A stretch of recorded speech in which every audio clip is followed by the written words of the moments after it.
Average weight of apple in a basket is 50 kg, यानी एक basket है उसके अंदर का औसत कितना है तो 50 किलो है। 6 more apple with average weight of 50 kg are added in the basket. If the average weight of the basket is increased by 5 kg, find the number of apple in the basket originally. तो शुरू में यहाँ पर कितने सेब थे, हमने क्या कहा आपसे, समझो मेरी छोटी सी बात को समझना। ये आपका पूरा का पूरा बास्केट है और इस बास्केट के अंदर क्या है, तो इस बास्केट के अंदर मेरे भाई कुछ यहाँ पर एप्पल रखे हुए हैं। तो कहा गया average weight of apple in a basket is 50 kg। इसके अंदर कितने एप्पल है नहीं पता, मान लेते हैं x एप्पल है, इनका औसत कितना है तो 50 किलो है। फिर उसके बाद एक और ऐसा टोकरी मिलाया गया और इस टोकरी में भी मेरे भाई यहाँ पर कुछ फल रखे हुए हैं। और अगर हम बात करते हैं यहाँ पर तो 6 more apple with average of 60 kg, 6 apple को और जोड़ दिया गया जिनका औसत कितना है 60 किलो है। तो हमसे यहाँ पर पूछा गया है the average weight of basket is increase by 5। अब चूंकि इसको मिला दिया और इसको मिला दिया तो एक बड़ा बास्केट बन गया और उस बड़े वाले बास्केट का जो औसत है वो हमारा 5 से बढ़ जाता है। यानी पहले जहाँ इनका औसत 50 हुआ करता था अब वो 5 से बढ़कर हमारा कितना हो गया तो 55 हो गया। तो हमें यहाँ पर वैल्यू बतानी है कि x का मान कितना है, ठीक है, हमें वहाँ बतानी है x का मान कितना। अब इस बात को समझिए क्यों यहाँ पर हम एलिगेशन लगाएंगे, कुछ और क्यों नहीं ट्राई कर सकते हैं, क्योंकि एलिगेशन एक ऐसा टॉपिक है जो आपको बार बार सिखाता है कि जब भी दो अलग अलग क्वांटिटी को मिलाकर कुछ आपने बनाया वहाँ एलिगेशन लगेगा। एक टोकरी पहले थी एक टोकरी और आ गई, दोनों को मिलाकर आपने एक बड़ा टोकरी बनाया,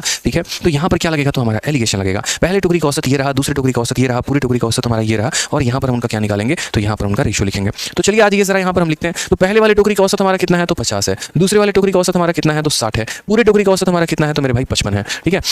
अब उसके बाद यहाँ बात करते हैं, ठीक है, समझिएगा मेरी बात को। इसके कितने थे तो पता नहीं, इसके कितने एप्पल ऐड किए तो 6 ऐड किए हैं, ठीक है। यही सवाल में यहाँ पर कहा गया है कि यहाँ पर जो average weight of apple in a basket is 50 kg, 6 more apple with average weight of 60 are added in the basket, average weight of basket is increased by 5 kg, find the number of apple in the basket originally. शुरू में basket में यहाँ पर जो है औसत कितना था क्या था, हमने कहा ठीक है हम जानेंगे समझेंगे बात को यहाँ पर कि हम किस तरीके से कर पाए। दो तरीका है हमारे सवाल को सॉल्व करने का, दो तरीका बिल्कुल, और वो दो तरीका मेरे भाई यहाँ पर कैसे 55 कैसे आया फिर से समझा दीजिए। बिल्कुल देखो क्वेश्चन में ये कहा गया था टोकरी में सेबों का औसत भार इतना किलोग्राम है और यदि सेबों में औसत भार में 5 किलोग्राम बढ़ जाए, यानी पहले 50 था और 5 बढ़ जाए तो 50 में अगर आप 5 को जोड़ दोगे तो कितना हो जाएगा 55 ही तो हो जाएगा ना। समझ में आ गया बात यहाँ पे कि एवरेज जो था वो पहले 50 था और उसके बाद 6 एप्पल को और ला दिया और उसके बाद जो है तब औसत हमारा कितना हो गया 5 बढ़ गया, तो 50 में 5 बढ़ गया इसलिए 55 हो गया।